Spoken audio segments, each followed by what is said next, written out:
The best way to tell if an opal is a hydrophane opal is to lick it. Oh my gosh, this is bad. I'm like a little nervous of doing this. I'm going to stick my tongue out and lick this rock.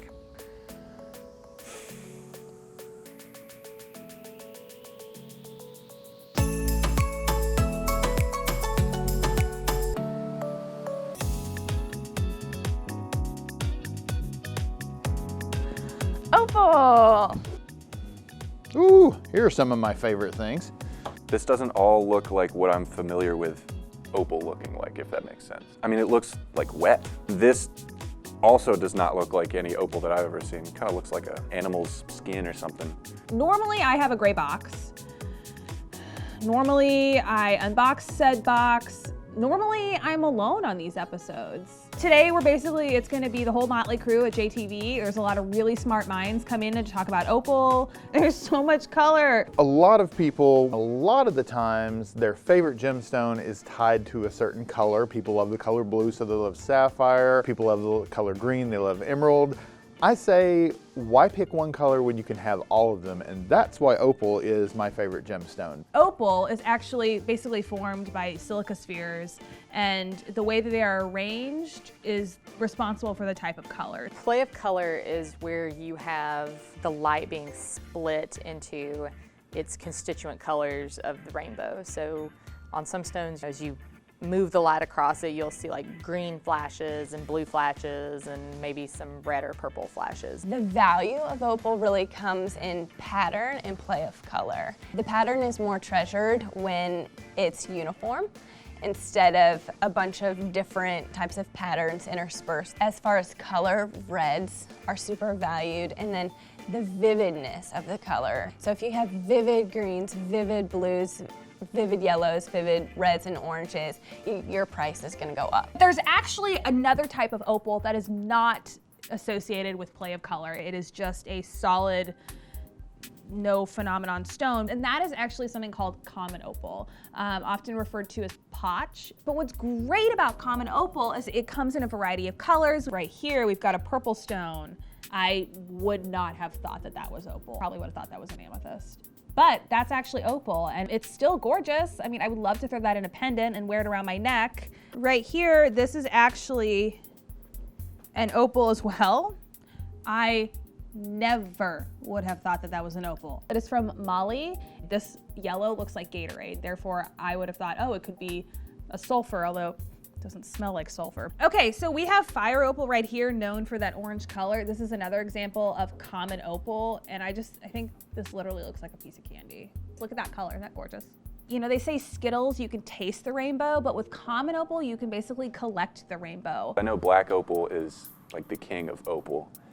This one, it's very, very dark. You get a lot of color, mostly blue and green. Black opal, which is my personal favorite. I noticed this piece immediately. Black opal is defined by having a dark background. It doesn't actually have to be black. It can be dark gray, bluish, it can be dark green. We have this gorgeous one, which has a dark blue background with a predominantly green play of color. Black opals can be anywhere from translucent to opaque. This one is semi-translucent, so you can see some light coming through that. This is another amazing black opal. It has a very vivid, like electric blue and electric green play of color on it. This is considered a black opal. We talked a little bit before about how it can be grayish, almost like a grayish purple. The interesting thing is you can see how the artist cut it so that the play of color was on one side. This side just flashes every color under the rainbow, which is very fun. It reminds me of the Rainbow Fish. Y'all read that book when you were young? You have different patterns like pinfire and harlequin and like Chinese letter writing and ribbon pattern. So the interesting thing about this opal right here is it has two different types of play of color. At the top here, you can see the pinfire and you have a lot of little tiny dots of color. And then at the bottom, you should be able to see the flash. It flashes from yellow to green. Sometimes there's a little bit of red in there. Generally, black opal is considered the rarest and the most expensive type of opal. This one looks like many different candles, just layers of wax. These look like they would squish if I poked them. So they'd be fun to chew, but I wouldn't really want to eat it. Hydrophane opal basically means that it doesn't have enough water in it. So basically its structure is a little bit unstable, but what's neat about that is that you can actually put it in like a glass of water and it'll increase in weight because it's actually sucking up that water over a period of time. And then when you take it out and you dry it out, it'll go back towards its original weight. Ethiopian opals, they're famous for being hydrophane, and Australian opals are not hydrophane. You really couldn't tell just by looking at it if it's hydrophane, so the best way to tell if an opal is a hydrophane opal is to lick it. And that's because it will actually absorb your saliva and almost stick to your tongue. So in geology, yeah, sometimes we lick rocks. It can actually help us figure out if a mineral wants to suck up water per se. I know that that is actually a test for dinosaur bone out in the field. It'll actually stick to your tongue a little bit, and that's how you can tell that it is true dinosaur bone rather than just being like a random fossil. So I've now been handed my lick rock.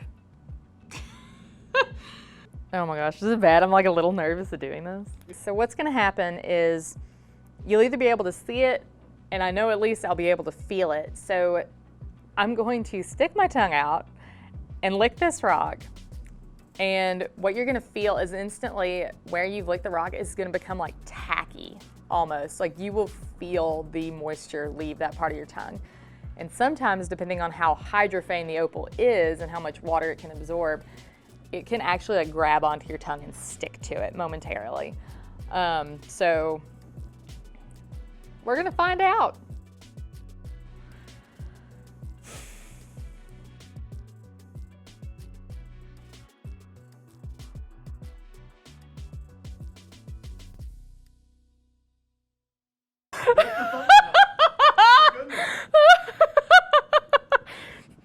Oh my gosh. All my professors in college were just like, this is what my student is using her degree for. I didn't think it'd stick like that. Oh my God. This is the trippiest stone of the lot, for sure. It's got a whole bunch of like honeycomb little cells of color. Depending on the background you hold this up to, it changes like character completely. That's wild. That's like a party. Black opals that you see here really, really pop because they're against a black background, but I really love the white opals because to be able to see the play of color against a white background, that play of color has to be very, very strong. So you can see here when you get this in the light, you know, that's not really got anything deep and dark to contrast with, so that color has to be really, really strong and intense for you to be able to see it. The material is actually amorphous, think like glass. It doesn't really have a crystalline structure, so you can do a lot with that. And one of the things you can do with it is you can carve it. So this is a lovely little cameo that's been carved out of white opal. It's got a nice little tiara of diamonds over the top there. It's not quite as durable as agate or jasper, so you have to have a lot of skill. If you overheat the material, it will craze and crack. But you'll see this piece right here, nice big beautiful opal, but if you can see right through the middle there, there are some fine little cracks. That's what the crazing looks like, is those little cracks that go through there that are very fine. Jelly opal is an opal that basically doesn't really have any color. It almost looks like glass. This would be representative of a jelly opal. It's opal, it's colorless, you're not seeing anything at all. But here's the trick. You're not seeing anything, but I'm seeing a lot of color right here, because this isn't just any old jelly opal, this is an opal called contraluz, and contraluz means against the light. So while you're not seeing any color, I'm seeing all sorts of color because I'm seeing it against these lights right in front of me. So if I take a little bit of light from behind and shine it through, it just shows up really, really wonderfully. This is one of my favorites just because it's such a surprise to see that color just come right out of it. Really fun in the sunlight. We do have another type of jelly opal that's called hyalite opal. It is a type of jelly opal, just no color at all, unless you get it under ultraviolet fluorescence. If you get it under typically shortwave, they go a bright, bright, bright green color. This just typical bubbly appearance to them is what makes them so wonderful. Since they're jelly opal and have no play of color, they're not really the most exciting gemstone in the world, but if you're a collector like I am, they're really exciting because it's just, again, something you don't get to see every day. I've seen this one, every time I see it, it surprises me like every time I look at this, because even, I mean, you've got like the big center part that has all of the color and the glassiness, and you can, it almost feels like you can see right down into it, but then if you move it a little bit just around the perimeter, you can see all of these little flecks of greens and blues and reds and yellows, and it's just like you can look at it for a while and just keep seeing different colors. My favorite opals are your matrix opals. Matrix opals are where you have an opal that is still housed within the host rock that it formed in. There's just something about all the different various patterns, shapes, sizes, colors. So what's neat about these is they all form in some really kind of different environments. This is a Mexican opal in rhyolite. This one actually has play of color. So rhyolite is what we call a felsic extruded igneous rock. So what that means basically is that it is the volcanic eruption version of granite. Because there's all that pore space in some of these rhyolites, you get this really, really pretty opal and matrix. This is Honduran matrix opal. So this is opal inside of basalt, another type of volcanic rock. Basalt is made up of iron and magnesium. So it's really dark. And if you guys can see, there's all these like crazy little tiny pinpoints of light.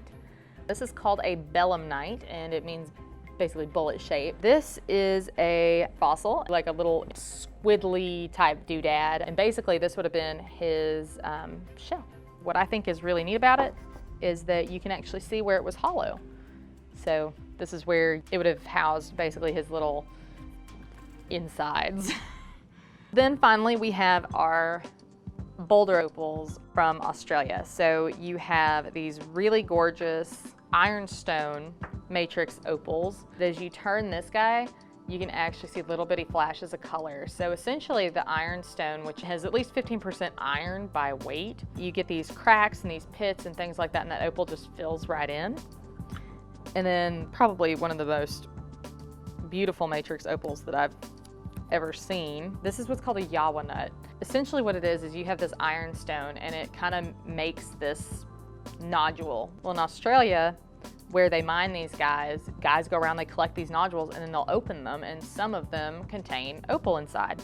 And when you get that opal inside, you can have this hollow center. And then sometimes when you polish them, you get this ironstone mixed with opal, like on the back of this. And it just gets this really beautiful swirling pattern that is absolutely gorgeous and really famous. So I want you guys to take a closer look at this yawa nut. I want you all to take a closer look here. I want you to take a look at this common opal, and I want you to notice that color. I guess for the closer look, let's go ahead and do this one. They were able to get all of these different ridges and valleys for this cameo and have the absolute magnificent play of color right on the face of it. Let's take a closer look at this one. I like it because there are so many different points of color, just fine individual and different colors at that. We're gonna take a closer look at my favorite on the table, which is this black opal. It has a beautiful play of color pattern. It just makes me smile, to be honest.